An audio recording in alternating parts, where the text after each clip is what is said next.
Buonasera e ben ritrovati con una nuova edizione del TG Flash di New Sicilia. Di seguito i titoli più importanti del pomeriggio.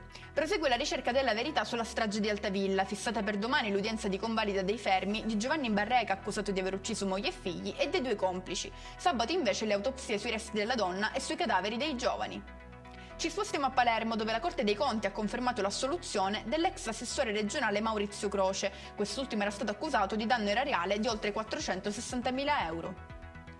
Resta in cella Filippo Mosca, il 29enne accusato nello scorso maggio di traffico internazionale di sostanze stupefacenti. Lo hanno deciso i giudici romeni, respingendo la richiesta di concessione dei domiciliari. La Sicilia è la regione che ha donato di più al Banco Alimentare, con quasi 21 tonnellate devolute in beneficenza. Seguono Emilia-Romagna, Piemonte e Friuli-Venezia Giulia.